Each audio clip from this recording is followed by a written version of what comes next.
오늘 본문의 말씀을 가지고 영원한 하나님의 말씀이라는 제목으로 함께 말씀 나누도록 하겠습니다. 옆에 계신 분들에게 오늘 이렇게 인사했으면 좋겠는데요. 하나님의 말씀은 영원합니다. 하나님의 말씀은 영원합니다. 그렇습니다. 하나님의 말씀은 영원합니다. 어제도 있으셨고 오늘도 하나님의 말씀이 있고 내일도 있으실 하나님의 말씀입니다. 날마다 하나님의 말씀 가운데 거하셔서 그 하나님의 말씀이 가라는 곳에 가고 멈추라는 곳에 멈추시고, 그래서 그 말씀대로 순종할 때 놀라운 하나님의 은혜와 정말 하나님의 놀라우신 역사와 기적을 매일매일 경험할 수 있는 귀한 우이지역의 모든 성도님들이 다 되시길 주님의 이름으로 간절히 축원합니다. 여러분, 한 주간 동안 잘 지내셨습니까? 저도 잘 지냈고요. 지난 수요일에 새벽 기도를 마치고 나가는데 우이동에 눈이 왔어요. 아시는지 모르겠네요. 많이 내리진 않아서 눈이 쌓이진 않았지만 이미 첫눈이 우이동에 왔습니다. 내가 안 봤으니 안 온 거라고 우기시는 분이 계시는지 모르겠지만 분명히 그날 새벽 기도 끝나고 나가는데 눈발이 날리더라고요. 근데 그 눈을 보면서 아직도 청춘이라 그런지 눈을 보면 참 좋아요. 기분이 좋고 마음이 참 좋습니다. 물론 눈이 많이 오면 운전하시는 분들이 좀 힘들고 또 교통이 불편해서 어렵지만은 아직까지 눈이 좋은 걸 보니까 젊구나 이런 생각이 들어요. 뭐 어르신들도 눈 좋아할 수 있죠, 그죠? 아마 어르신들 중에 눈 좋아하시는 분 있으시면 눈을 깜빡깜빡 해주시기 바랍니다. 보니까 어르신이 많지는 않군요, 오늘. 금요 예배다 보니까. 여러분, 그래서 이제 새벽에 영하로 떨어지더라고요, 이제. 그래서 또 다시 날씨가 따뜻해지긴 하는데 일교차가 심한 것 같습니다. 그래서 감기에 걸리지 않도록 건강 유의하시고 옷을 좀 따뜻하게 입으시면 좋을 것 같습니다. 자, 이제 사도행전이 거의 끝이 보이고 있어요. 오늘 이제 말씀을 살펴보고 나면 세 절이 남습니다. 없음, 이것까지 합쳐서 네 절이죠. 세 절이 남아 있는데 한 주만 더 하면 이제 끝이 날 것 같고요. 다음 주는 이제 특별 저녁 집회가 있으니 11월 마지막 주가 아마 사도행전 마지막 살펴보는 날이 되지 않을까 싶어요. 그날 책거리 한번 했으면 좋겠는데 제가 뭘 좀 이렇게 한턱 쏠까요? 의견을 우리 교구장님들께 얘기해 주세요. 목사님, 이걸 좀 샀으면 좋겠다. 비싼 거 얘기하시면은 마음 상합니다. 그러니까 여러분, 그렇게 해서 좀 기쁨을 함께 나눴으면 좋겠다라는 생각이 들고요. 4년 6개월의 시간이 걸렸어요. 길다면 긴 시간이지만 그 시간들을 쭉 돌아보고 나니까 참 저는 개인적으로 행복하고 좋았습니다. 뭐 어떤 분들은 힘드셨을 수도 있고 굳이 이렇게 자세하게 살펴볼 필요가 있나라는 생각을 하셨던 분도 있으실지 모르겠는데, 어쨌든 이렇게 함께 나누고 함께 이렇게 살펴볼 수 있다는 시간이 있다는 것이 얼마나 감사하고 또 감사한지 모르겠어요. 다음에 어떤 말씀을 함께 나눌까 지금 고민하고 있는데요. 이 신약 말씀을 살펴보았기 때문에 구약 말씀을 살펴볼까라는 생각을 하고 있고요. 구약을 한다면 사무엘상이나 사무엘하 말씀을 좀 다윗에 대한 말씀 같이 살펴보고 사무엘에 대해서 좀 살펴보고 이제 이런 부분들을 함께 보면 좋겠다는 생각입니다. 또 짧게 가려면 신약의 세 절 3장짜리 5장짜리 이제 이렇게 그럴 마음도 있고요. 어쨌든 지금 고민하고 있습니다. 여러분 같이 기도해 주시면 좋겠고요. 앞으로도 함께 말씀을 기쁨으로 나눌 수 있으면 좋을 것 같습니다. 그래서 말씀 드릴 때 아멘으로 화답하시고 또 그 말씀대로 살기 위해서 우리가 몸부림칠 수 있는 귀한 우이지역의 모든 성도님들이 다 되시기 바랍니다. 오늘 본문의 내용을 잠깐 말씀드리면, 이 바울이 로마에 있는 유대인들에게 말씀을 증거하게 되었습니다. 복음을 증거하게 될 때 그 말씀을 받는 자가 또 있었고 그 말씀을 받지 않은 자도 있었다라고 오늘 성경은 말씀하고 있습니다. 결국 이 서로의 의견이 맞지 않아서 흩어지게 되었다라고 말씀하죠. 그러니까 그 말씀을 받는 자와 받지 않는 자들의 의견의 충돌이 있었던 것이죠. 결국은 그래서 그 흩어지려고 하는 그들에게 바울이 한마디를 하게 됩니다. 그 한마디가 무엇이었냐면 이사야서에 나오는 말씀을 그들에게 선포하고 경고하는 것을 우리가 보게 되죠. 그래서 그들은 들어도 깨닫지 못하고 보아도 알지 못한다라고 이렇게 선포하면서 그 백성들의 마음이 완악하였고 그들의 눈도 멀었다라고 책망하는 말씀을 하면서 이 본문이 마무리되어집니다. 자, 그렇다면 이 본문 말씀을 통해서 과연 하나님께서 우리들에게 허락해 주시고자 하는 교훈의 말씀이 무엇인지 같이 한번 생각해 보는 시간을 갖도록 하겠습니다. 오늘 본문 23절의 말씀을 보니까요, 이렇게 말씀을 시작하고 있습니다. 같이 한번 23절 말씀 읽어보도록 하겠습니다. 저희가 일자를 정하고 그의 우거하는 집에 많이 오니 바울이 아침부터 저녁까지 강론하여 하나님 나라를 증거하고 모세의 율법과 선지자의 말을 가지고 예수의 일로 권하더라. 아멘. 자, 로마에 있는 유대인들이 이 바울의 사상에 대해서 알고자 한다라고 그때 22절에 그렇게 말씀을 했었어요. 그 말씀을 듣기 위해서 일자를 정하고 날짜를 정했다라는 거죠. 언제 만나자 약속을 정한 겁니다. 그리고 바울이 지금 갇혀 있는, 연금되어 있는 그 집에서 만나게 되었다라고 말씀하죠. 그래서 그들이 찾아오게 되었습니다. 자, 그래서 이 말씀을 보게 되면 이 22절의 말씀과는 조금 이렇게 공간이 떨어져 있는, 그러니까 시간적인 공간이 바로 붙어 있는 게 아니라 같이 그렇게 말씀에 대해서 궁금하다, 너의 사상에 대해서 궁금하다라고 이야기했던 그 22절의 말씀 이후에 23절의 말씀은 바로 이루어진 게 아니라 어느 정도 시간이 지난 후에 일정을 정하고 그 일정이 되었을 때 다시 로마 유대인들이 이 사도 바울이 연금되어 있는 집으로 모이게 되었다라고 이렇게 오늘 본문은 말씀하죠. 자, 그래서 이 시간적 이 공간이 있다라는 것, 이거를 좀 우리가 한번 생각해 볼 필요가 있고요. 중요한 게 무엇이냐면 바울이 있는 집으로 유대인들이 이렇게 많이 찾아왔다라고 말씀하죠. 근데 많이 찾아왔는데 그 많이 찾아왔다라는 것은 뭘 말합니까?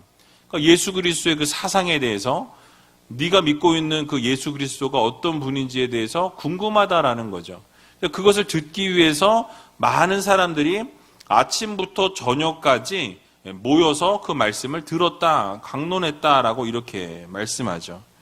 그래서 복음을 지속적으로 증거했다라는 거. 아침부터 저녁까지 예수 그리스도의 복음에 대해서 사도 바울이 궁금해하는 모든 자들에게 선포했다라는 것을 의미하고 있는 것입니다. 그래서 아침부터 저녁까지 강론했다고 말씀하는데요. 그 의미를 우리가 생각해 보면 이 바울이 유대인들에게 구약 성경을 가지고 구약의 말씀을 유대인들이 신봉했잖아요. 이 구약의 말씀을 가지고 복음을 아주 상세하게 설명했다라는 것을 의미하고 있습니다.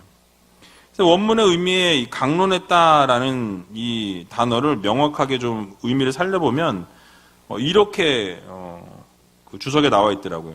그러니까 어떤 사실이나 의미를 사람들이 눈에 보고 손에 만질 수 있을 만큼 명확하게 풀어서 설명하는 것을 강론하다라는 단어를 풀어서 설명했어요.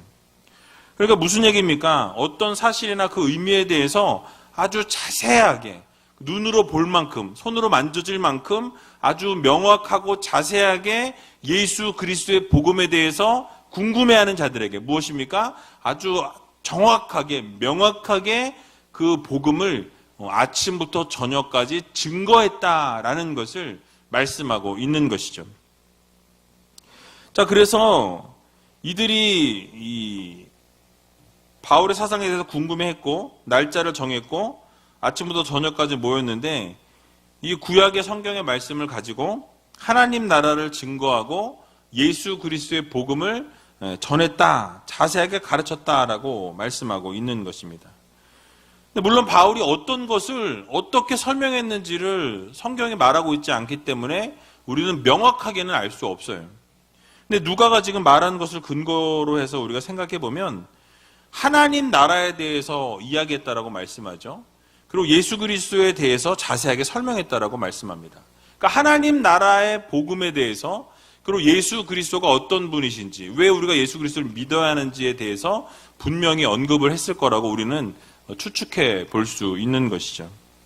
그래서 예수 그리스도의 복음이 결국 이 너희들이 지금 믿고 있는 이 구약 성경, 이 구약의 말씀과 대치되는 것이 아니라 구약에서 말씀하고 예언했던 그 메시아에 대한 그 말씀이 바로 예수 그리스도에서부터 완성이 되어지고 예수 그리스도로 완전히 관통해지는 것이 바로 구약에서 말씀하고 있는 이 메시아에 대한 말씀이고, 그 메시아가 바로 예수 그리스도다. 바로 하나님 나라를 완성하신 예수 그리스도가 바로 내가 믿는 그 십자가에 달리신 예수 그리스도다라는 것을 지금 이렇게 설명했다라고 생각해 볼 수 있는 것입니다.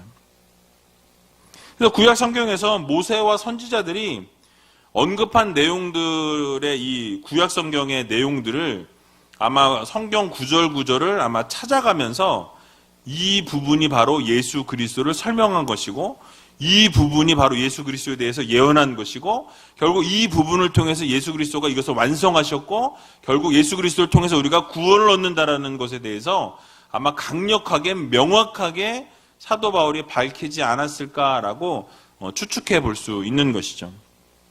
그래서 결국에 예수님에 대해서 이 구약이 말하고 있다라는 거, 예표하고 있다라는 것을 설명했을 것으로 생각해 볼 수 있습니다. 우리 예수님께서 율법의 완성이시고 구원의 통로가 되어 주신다라는 이 사실을 우리는 믿어야 돼요. 그래서 그 사도 바울이 설명했던 것과 동일하게 오늘을 살아가는 우리도 예수 그리스도께서 바로 이 구약에서 말씀하신 그 예언자, 구원에서 말씀하고 있는 그 메시아가 바로 우리가 믿는 예수 그리스도이시고, 그 모든 것을 완성하신 분이 바로 예수 그리스도이시라는 이 사실을 여러분들 모두 믿으시기 바랍니다. 그래서 여러분의 구원을 책임져 주시는 분, 여러분들을 하나님과 연결시켜 주시는 분, 여러분들의 영원한 생명을 주시는 분이 누구십니까? 바로 예수 그리스도세요. 여러분이 예수 그리스도를 믿으면 구원을 얻는 거예요. 너무 쉽죠. 그런데 이제 이 구원을 받은 것에서 우리는 멈추는 게 아니라 이제는 삶을 살아내는 거예요. 성도의 삶이라는 게 그런 거예요. 구원을 받는 것은 예수 그리스도를 믿는 믿음으로 구원을 얻습니다. 그래서 누구나 구원을 얻을 수 있어요. 예수 그리스도를 믿는 믿음만 있으면. 근데 믿음을 가지고 구원을 얻으나 거기서 멈추는 게 아니에요. 구원을 얻었으면 어떻게 해야 됩니까? 그 얻은 것에 감사해서 우리가 그 하나님 앞에 구원 얻은 성도로서의 삶을 살아 올려드리는 거예요. 그래서 우리의 삶을 하나님이 기뻐하시는 삶의 산 제사로 올려드리는 것이 바로 성도들의 삶이라는 것을 우리는 반드시 기억해야 할 것입니다.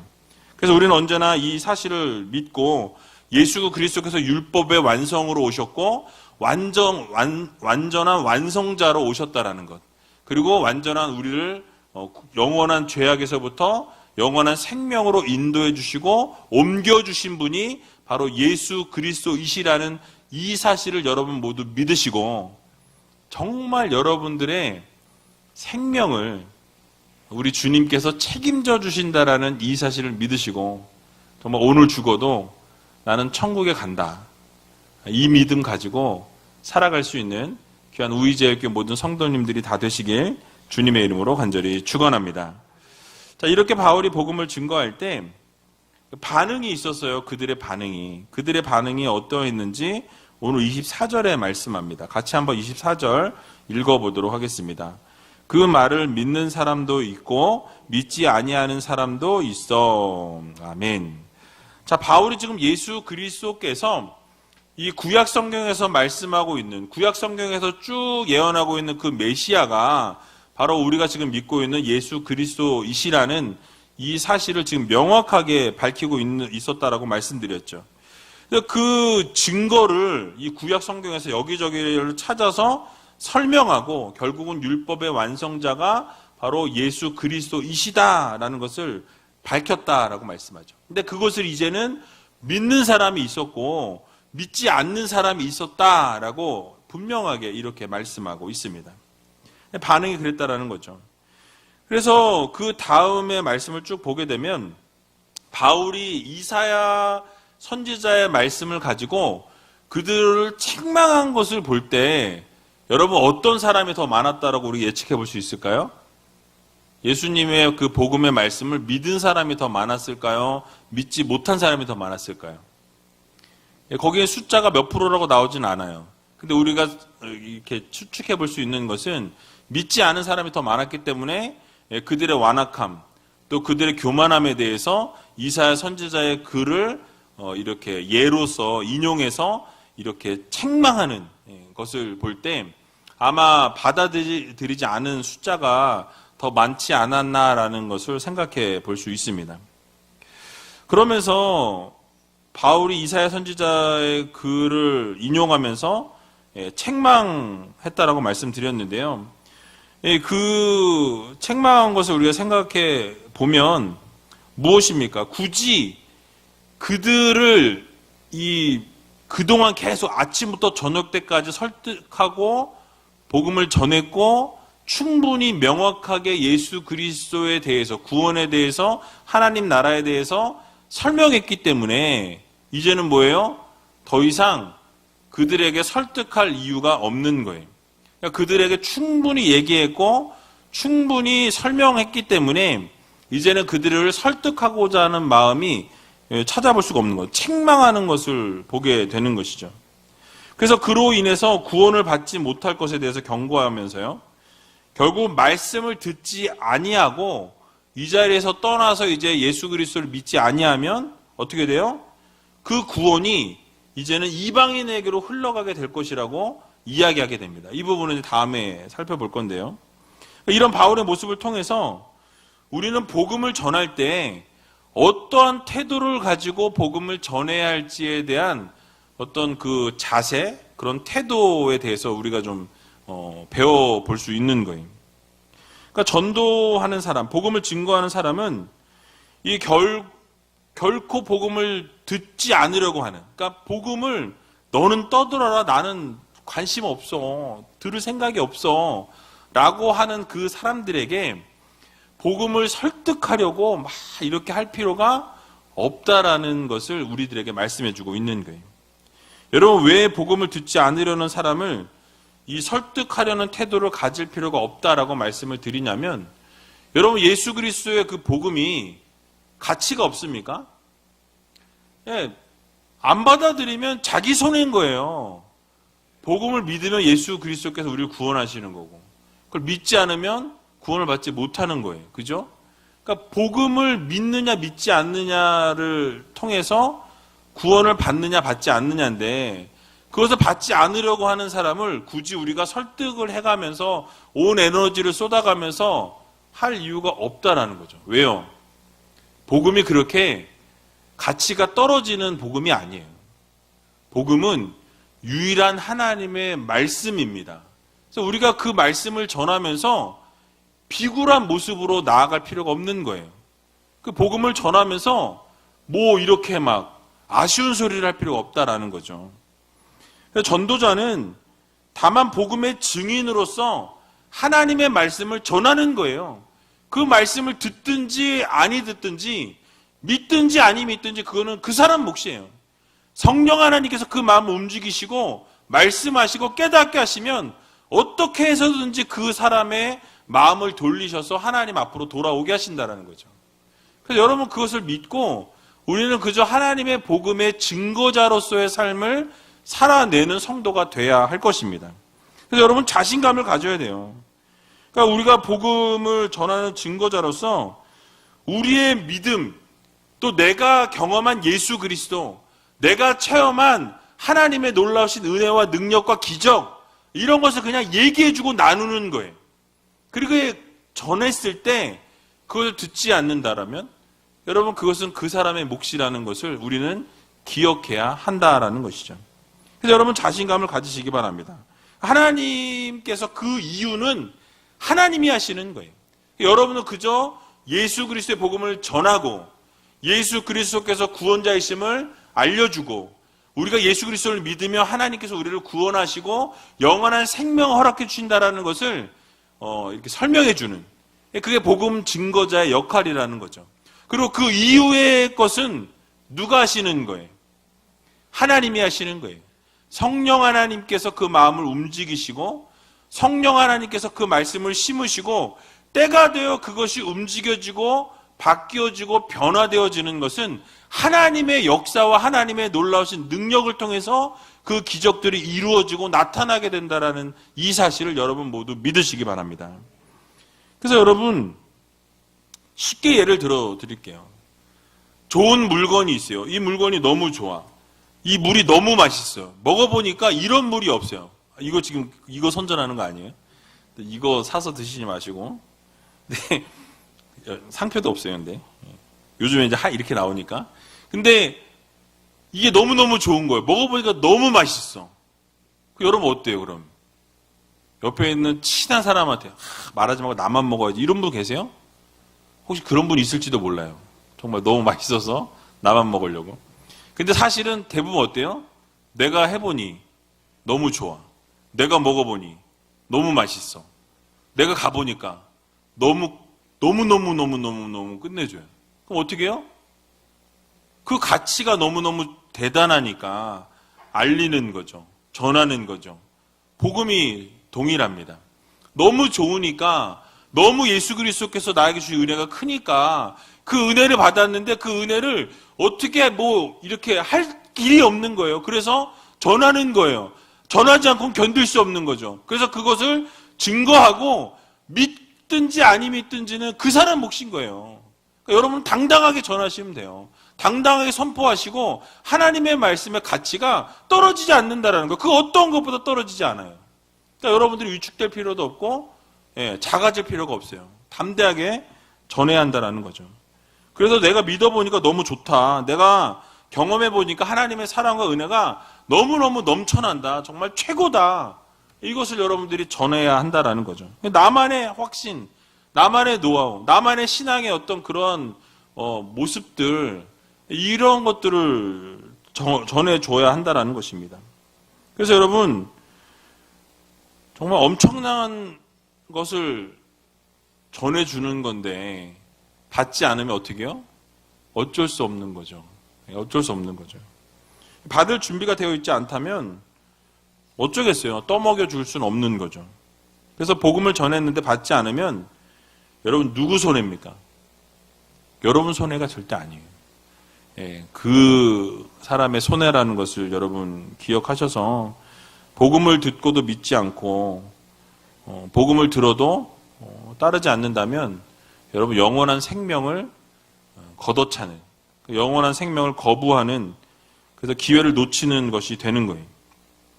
그래서 우리가 설득자가 될 필요가 없습니다. 그러니까 하나님께서는 그저 우리가 증인이 되길 원하시는 거예요. 하나님의 말씀을 선포하기를 원하시고요. 예수 그리스도에 대해서 소개하기를 원하신다라는 것 꼭 기억하셔서 복음의 전달자가 되시고 거기까지가 우리의 사명이고 거기까지가 우리의 임무예요. 그리고 그 이후에는 하나님의 역사하심과 하나님의 인도하심과 하나님의 기적을 통해서 하나님이 이루신다라는 것, 이 공식을 여러분 마음 깊이 꼭 새기시기 바랍니다. 여기서 우리가 무엇인가를 더하려고 하게 되면 그건 교만이 될 수 있어요. 하나님의 영역을 침범하는 것이 될 수 있습니다. 도전하는 게 될 수 있어요. 그래서 우리 모두가 모든 것을 하나님께 맡기고 또 우리가 받은 복음을 증거하고 또 하나님에 대해서 전하는 증거자들이 여러분 다 되시기 바랍니다. 그래서 여러분 듣든지 아니 듣든지 믿든지 아니 믿든지 그건 우리의 몫이 아니에요. 우리는 그냥 그저 증인의 책임을 다하는 믿음의 성도들이 되어야 할 것입니다. 그래서 여러분 오늘 새가족 사역팀이 주간으로 예배를 드리는데 저는 새가족이 오면요 너무 좋아요. 특히 이제 수평이동 하신 분들보다는 그래도 정말 초짜, 정말 한 번도 교회 가보지 않았다 그러면 저는 가슴이 뛰어요. 아, 저분이 복음을 듣고 예수 그리스도에 대해서 알고 하나님의 사랑에 대해서 깨닫게 되면 얼마나 좋을까. 그리고 저분이 그래서 학습을 받고 세례를 받고 직분을 받고 하나님 나라와 교회와 영광을 위해 섬기는 그 모습을, 영적 성장과 성숙을 바라보면서 그것만큼 목회자에게 행복한 게 없다라는 거죠. 그러니까 너무너무 그 모습을 기대감을 가지고 본다라는 거예요. 근데 최근에 우리 교회는 아니에요. 어떤 분이 연락이 왔어요. 예전에 우리 교회 교인이었는데 자신의 남자친구가 여기저기 점을 보러 다닌다는 거예요. 근데 그게 너무 꼴보기 싫대요. 그래가지고 차라리 점을 보느니 내가 정말 잘 아는 목사님이 계신데 목사님한테 가서 기도를 받자. 기도를 해달라 그러면 해줄 뿐이다. 연락이 왔어요. 그래서 이만저만 하는데 목사님 좀 기도를 해주실 수 있습니까? 뭐 저야 기도해 주는 거 어렵지 않으니까 기도해 주겠다고. 근데 집이 보니까 대전이에요. 그래서 대전에서 왔어요. 와서 지난 2주 전에 수요 예배 때서 2층에 앉아서 예배 거의 끝날 때 회사 마치고 막 바로 달려와서 끝날 때쯤 와서 기도 받고 그러고 갔어요. 근데 그분한테 물어봤어요. 예수님 믿냐고. 그랬더니 교회를 다닌 적이 한 번도 없대요. 근데 지발로 왔으니 제가 어떻게 했겠어요? 좋죠, 너무. 복음을 전했어요. 여러 가지 설명을 했어요. 근데 그 먼 거리에서 기도받으려고 온 그 열정, 그러니까 내가 잘 될 거냐 말 거냐에 대해서 점 보러 다니는 그 열정을 가지고 기도받으러 온 거예요. 그러니 그 열정에 예수 그리스도의 복음이 심겨져서 주님을 믿게 되면 어떻게 변하게 될 것 같아요? 막 엄청 열심히 할 것 같잖아요. 그래서 복음을 막 전했어요.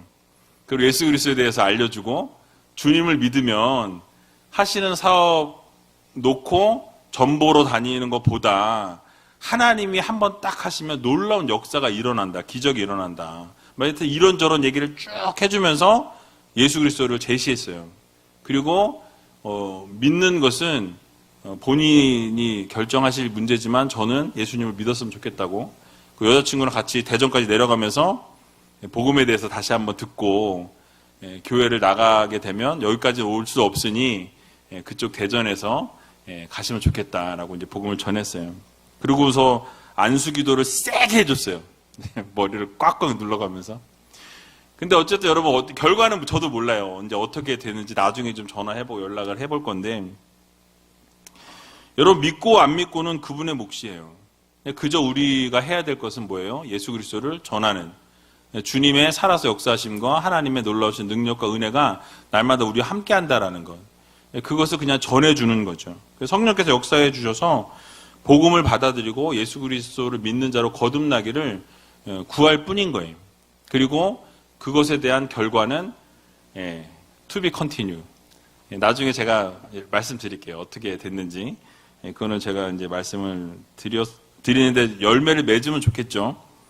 그래서 여러분, 우리가 바울과 같이 어떤 상황 속에서도 복음을 담대히 전하는, 그러니까 복음을, 하나님의 말씀을 증거하는 성도들의 삶을 살아가야 할 것입니다. 듣든지 아니 듣든지, 믿든지 아니 믿든지 충성스러운 증인의 삶을 살아내셔서 놀라운 은혜와 기적을 날마다 맛보며 살아갈 수 있는 귀한 우이제일교회 모든 성도님들이 다 되시길 주님의 이름으로 간절히 축원합니다. 자, 이제 마지막으로 복음을 받지 않는 자들이 있게 될 때 바울이 그들에게 뭐라고 선포했는지 우리 이사야 선지자의 글을 인용하셨는데요. 같이 한번 25절에서 27절까지의 말씀 읽어보도록 하겠습니다. 서로 맞지 아니하여 흩어질 때에 바울이 한 말로 일러 가로되 성령이 선지자 이사야로 너희 조상들에게 말씀하신 것이 옳도다. 일렀으되 이 백성에게 가서 말하기를 너희가 듣기는 들어도 도무지 깨닫지 못하며 보기는 보아도 도무지 알지 못하는도다. 이 백성의 마음이 완악하여져서 그 귀로는 둔하게 듣고 그 눈을 감았으니 이는 눈으로 보고 귀로 듣고 마음으로 깨달아 돌아와 나의 고침을 받을까 함이라 하였으니. 아멘. 자, 한쪽에서는 복음을 듣고 복음을 받아들였어요. 그러나 다른 한쪽에서는 복음을 받아들이지 않았다라고 말씀하죠. 믿지 않게 되니까 결국은 서로가 맞지 않고 논쟁을 하다 보니 마음이 상해서 어떻게 해요? 그 자리를 떠났다라고 말씀합니다. 흩어지게 된 거예요. 그러니까 치열한 논쟁 가운데서 이 마음에 상하게 되었고 스스로 자리를 박차고 일어나서 그들이 흩어지게 된 경위를 지금 이야기하고 있는 것이죠.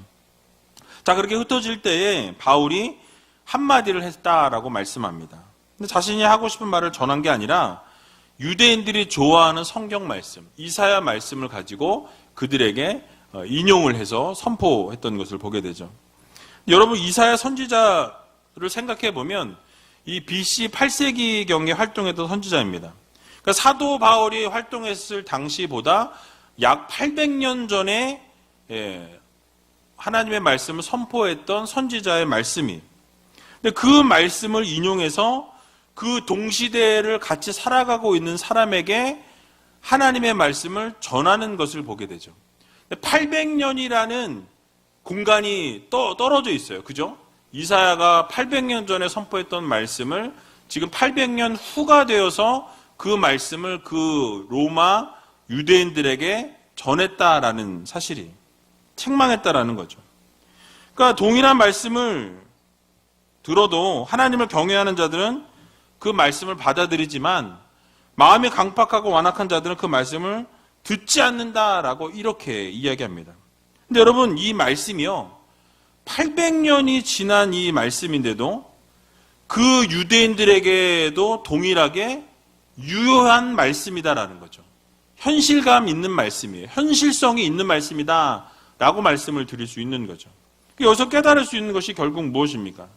하나님의 말씀은요, 시대를 막론하고 어느 상황과 어느 형편이든지 그것을 뛰어넘어서 그 현재성이 가하다라는 거죠.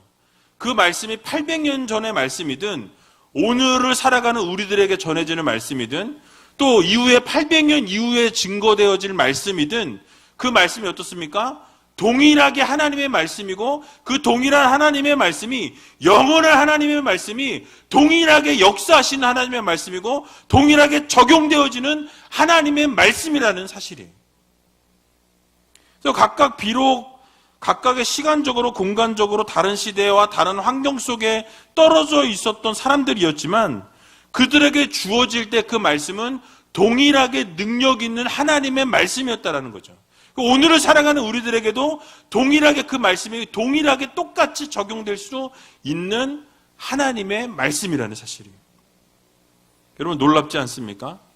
이게 유행이 1년만 돼도 유행이 바뀌고 10년이면 강산이 변한다고 하는데 하나님의 말씀은 800년 전이나 1000년 전이나 2000년 전이나 1000년 이후나 2000년 이후나 하나님의 말씀은 현재성을 가지고 있다는 거예요. 동일한 하나님의 말씀이고 모두에게 적용이 될 수 있는 하나님의 말씀이라는 것을 여러분들 모두 믿으시기 바랍니다. 그래서 하나님의 말씀은요, 모든 시대 모든 성도들에게서 절대적인 삶의 지침서가 된다는 거예요. 여러분들의 삶의 등대가 되고요, 그 말씀을 통해서 그 말씀이 어떻게 우리를 인도하고 어떻게 우리를 이끌어 가시는지를 바라보면서 따라가도 되는 삶의 지침서예요. 그러니까 여러분들이 잘 모를 때는 하나님의 말씀을 보고 하나님이 무엇을 말씀하시고 어떤 것을 요구하시는지를 바라보면서 여러분들의 삶에 비추어 보게 되면 명확하게 하나님께서 우리들에게 요구하시는 말씀을 끄집어낼 수 있게 되고요, 깨닫게 된다는 것을 여러분 모두 기억하시기 바랍니다. 그래서 하나님의 말씀은요, 수천 년이 지나도 어느 시대에서든지 살아있는 하나님의 말씀으로 동일하게 우뚝 서 있는 동일한 하나님의 말씀이다라는 사실이. 여러분, 만약 성경에 기록된 말씀이 기록되고 주어진 그 시대에만 유효하고 또 시간과 장소와 상황이 변했을 때는 적용이 만약에 불가능한 하나님의 말씀이라면 우리가 과연 믿을 필요가 있겠냐라는 거예요. 그죠? 그 말씀이 오늘을 살아가는 우리들에게 삶의 지침서가 될 수 있겠냐라는 거죠. 될 수 없는 거예요. 결국 그럴 수 없다라는 거죠. 하나님의 말씀은 이 나라와 민족을 초월하고 시간과 공간을 초월한다라는 거예요. 모든 상황을 다 뛰어넘어서 우리에게 주어진 하나님의 말씀이라는 것을 여러분들 모두 기억하시기 바랍니다. 그래서 모든 하나님의 말씀은 모든 게 정말 가장 명확하고 가장 정확하고 정확무어한 하나님의 말씀이라는 거예요. 그래서 이사야 40장 8절에 보게 되면 이렇게 말씀하고 있는 것을 보게 되죠. 우리 같이 한번 읽어보도록 하겠습니다. 풀은 마르고 꽃은 시드나 우리 하나님의 말씀은 영영이 서리라 하라. 아멘. 그러니까 모든 것은 다 변한다라는 거죠. 풀은 마르고 꽃은 다 시들지만 뭐는 변하지 않아요? 하나님의 말씀은 변하지 않는다는 거예요. 영원한 하나님의 말씀이라는 것을 우리들에게 교훈해주고 있는 것입니다. 마태복음 5장 18절에도 이렇게 말씀하죠. 같이 한번 읽어보겠습니다. 진실로 너희에게 이르노니 천지가 없어지기 전에는 율법의 1.1획이라도 반드시 없어지지 아니하고 다 이루리라. 아멘. 이게 하나님, 율법이 바로 하나님의 말씀을 이야기하는 거예요. 그러니까 하나님의 말씀이 없어지지 아니하고 반드시 이룬다라고 말씀하죠. 그러니까 동일한 하나님의 말씀은 오늘을 살아가는 우리들에게나 바울이 살고 있는 그 시대나 그 이전에 이사야 선지자가 외치고 있던 그 시대나 모세가 선포하던 그 시대나 어느 시대나 하나님의 말씀은 동일한 하나님의 말씀이요 동일하게 역사하시는 하나님의 말씀이라는 것을 여러분들 모두 마음 깊이 새기시기 바랍니다. 말씀 마치겠습니다. 어제도 계시고 오늘도 계시고 내일도 계신 하나님께서는 말씀으로 우리와 함께 하시는 전능하신 하나님이십니다. 그리고 그 하나님께서 우리에게 주신 그 말씀은요, 시간과 공간과 모든 것을 다 환경과 상황을 뛰어넘는 하나님의 말씀이라는 것을 우리는 반드시 기억해야 할 것입니다. 그래서 말씀을 통해서 하나님은 말씀하시고, 말씀을 통해서 하나님을 이루시고, 말씀을 통해서 놀라운 기적을 베풀어 주시고, 말씀을 통해서 모든 것들을 변화시켜 주시는 하나님이시다라는 것을 여러분 모두 믿으시고, 그 말씀과 동행함을 통해서 하나님과 늘 함께 하시고, 또 말씀을 통해서 하나님을 만나시고, 말씀 가운데 순종하셔서 말씀이 정말 가라는 곳에 가고 멈추라는 곳에 멈춤을 통해 여러분들의 삶이 정말 하나님이 기뻐하시는 삶을 살아 올려드릴 수 있는 귀한 우이제일교회 모든 성도님들이 다 되시길 주님의 이름으로 간절히 축원드립니다.